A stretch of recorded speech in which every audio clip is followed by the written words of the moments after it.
یہ قرآن ایک بابرکت کتاب ہے جسے ہم نے آپ صلی اللہ علیہ وسلم پر نازل کیا تاکہ لوگ اس پہ غور اور فکر کریں اور تاکہ اہل فہم اس سے نصیحت حاصل کریں۔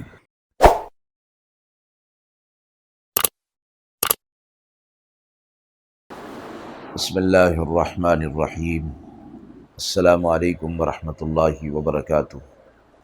ناظرین کرام، درس قرآن مجید کے آج کے اس پروگرام میں ہم سورۃ التوبہ کی آیت نمبر 100 اور 101 کا ترجمہ اور تفسیر پیش کر رہے ہیں، اور آخر میں پوچھے گئے سوال کا جواب ہوگا۔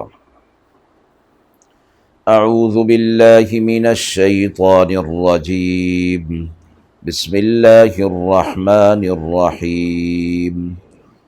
والسابقون الأولون من المهاجرين والأنصار والذين اتبعوهم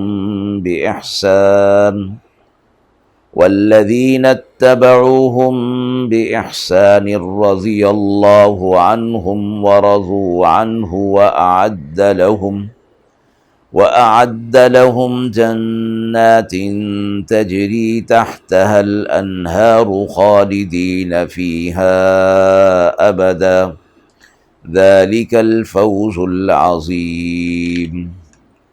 وممن حولكم من الأعراب منافقون ومن أهل المدينة مردوا على النفاق لا تعلمهم نحن نعلمهم سنعذبهم مرتين ثم يردون إلى عذاب عظيم۔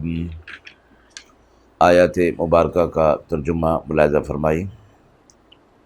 اور جو لوگ سابق ہیں سب سے پہلے ہجرت کرنے والے اور مدد کرنے والے، اور جو ان کے پیروکار ہوئے نیکی کے ساتھ، اللہ راضی ہوا ان سے اور وہ راضی ہوئے اس سے، اور تیار کر رکھے ہیں واسطے ان کے باغ کے جن کے نیچے نہریں بہتی ہیں، اور اس میں وہ ہمیشہ رہیں گے، یہی بڑی کامیابی ہے۔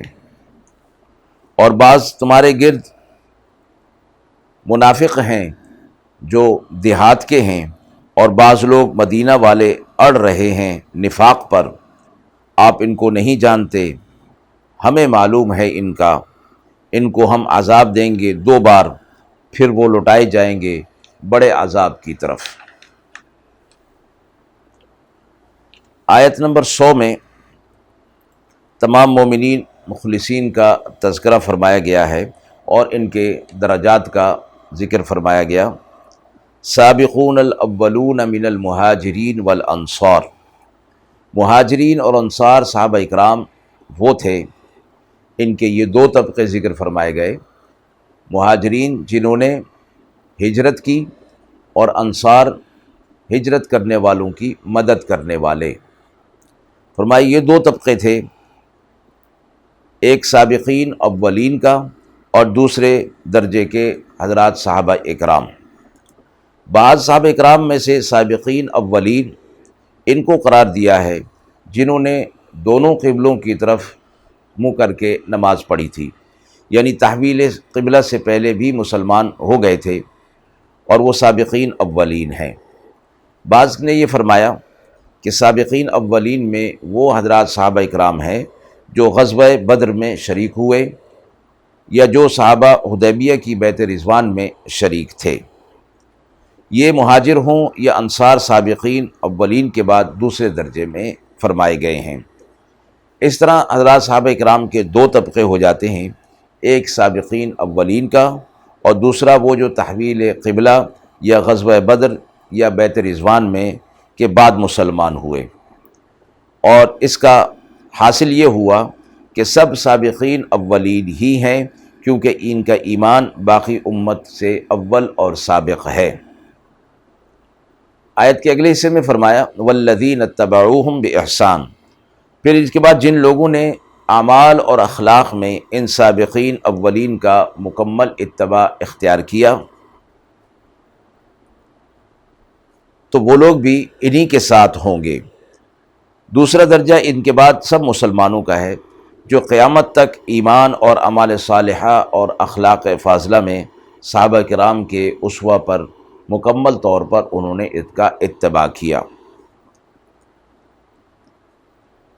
الذین اتبعوہم، صحابہ کرام کے بعد وہ حضرات داخل ہیں جن کو اصطلاح میں تابعی کہا جاتا ہے، اور پھر ان اصطلاحی تابعین کے بعد قیامت تک آنے والے وہ مسلمان اس میں شامل ہیں جو ایمان اور عمل صالح میں صحابہ کرام کا مکمل اتباع کریں گے۔ ایسوں کے بارے میں فرمایا گیا کہ اللہ بھی ان سے راضی ہے اور وہ بھی اللہ سے راضی ہو گئے ہیں، یعنی ان حضرات صحابہ کرام کو اللہ رب العزت نے اپنی رضا کا پروانہ دنیا کے اندر ہی عطا فرما دیا۔ اگلی آیت میں ایسی منافقین کا ذکر ہے کہ جو اپنے نفاق پر پہنچے ہوئے ہیں انتہائی درجے پر، اور آپ صلی اللہ علیہ وسلم پر ان کا نفاق مخفی رہا۔ بعض مقامات پر اللہ رب العزت نے بذریعہ وحی آپ صلی اللہ علیہ وسلم کو ان کے نفاق پر مطلع فرما دیا تھا۔ اس آیت میں یہ فرمایا کہ یہ لوگ اپنے نفاق پر اڑے ہوئے ہیں، باوجود اس کے کہ ان کا نفاق آپ صلی اللہ علیہ وسلم پر اور اہل ایمان پر ظاہر کر دیا گیا، اور پھر انہیں یہ بھی تاکید کی گئی، ہدایت کی گئی کہ وہ اپنے اس نفاق اور کفر کو چھوڑ دیں اور توبہ کر کے پکے سچے مسلمان ہو جائیں، تو ان پر عذاب نہیں آئے گا اور ان کے گناہوں کو معاف کر دیا جائے گا۔ اس آیت میں یہ فرمایا گیا کہ آپ ان کے ایسے لوگوں کو جو اپنے نفاق پر اڑے ہوئے ہیں اور بڑھے ہوئے ہیں، آپ انہیں نہیں جانتے، ہم انہیں جانتے ہیں، اس لیے ہم ان کے ساتھ یہ معاملہ کریں گے کہ ان کو دوہرا عذاب دیں گے۔ دنیا کے اندر ان کو عذاب ہوگا اور آخرت کا عذاب ان کا الگ ہوگا۔ آخرت سے پہلے دو عذاب کا ذکر فرمایا گیا کہ ایک دنیا ہی میں کہ ہر وقت اپنے نفاق کو چھپانے کی فکر اور ظاہر ہونے کے خوف کے اندر یہ لوگ مبتلا رہیں گے۔ یہ خوف ان کے دل کے اندر رہے گا کہ کہیں آپ صلی اللہ علیہ وسلم اور اہل ایمان پر ہمارا کفر اور نفاق ظاہر نہ ہو جائے، تو یہ بھی ایک عذاب کی صورت ہے۔ اور اسلام اور مسلمانوں سے انتہائی بغض اور عداوت رکھنے کے باوجود ظاہر میں ان کی تعظیم اور تکریم کے اندر مبتلا رہنا اور ان کی اتباع پر مجبور ہونا بھی ان کے لیے عذاب سے کم نہیں تھا۔ فرمایا کہ یہ دو عذاب تو ان کے ساتھ ہر وقت لگے ہوئے ہیں، اور کسی لمحہ بھی یہ لوگ ان دو عذابوں سے خالی نہیں رہ سکتے۔ اور پھر فرمایا دوسرا عذاب جو ہے وہ تو قبر اور آخرت کا اور برزخ کا ہے اور قیامت کا ہے، جو کہ کبھی بھی ختم نہیں ہوگا، اور اس عذاب کو عذاب عظیم فرمایا گیا ہے۔ آیت کے حوالے سے سوال پوچھا گیا ہے کہ حضرات صحابہ اکرام کے بارے میں آپ صلی اللہ علیہ وسلم نے کیا ارشاد فرمایا۔ محمد بن کعب رحمہ اللہ سے کسی نے دریافت کیا کہ رسول اللہ صلی اللہ علیہ وسلم کے صحابہ کرام کے بارے میں آپ کیا فرماتے ہیں؟ انہوں نے کہا کہ حضرات صحابہ کرام سب کے سب جنت میں ہیں، اگرچہ اس میں وہ لوگ ہوں جن سے دنیا میں غلطیاں اور گناہ بھی سرزد ہوئے ہوں۔ اس شخص نے دریافت کیا کہ یہ بات آپ نے کہاں سے کہی، یعنی اس کی کیا دلیل ہے؟ انہوں نے فرمایا قرآن کریم کی یہ آیت پڑھو، السابقون الاولون، اور اس میں تمام صحابہ کرام کے متعلق بغیر کسی شرط کے رضی اللہ عنہم ورضوا عنہ فرمایا ہے۔ البتہ فرمایا تابعین کے معاملے میں اتباع احسان کی شرط لگائی ہے، جس سے معلوم ہوا کہ حضرات صحابہ اکرام بلا قید و شرط سب کے سب بلا استثناء رضوان الہی سے سرفراز ہوں گے، اور اللہ رب العزت کا یہ وعدہ اس آیت کے اندر مذکور ہے۔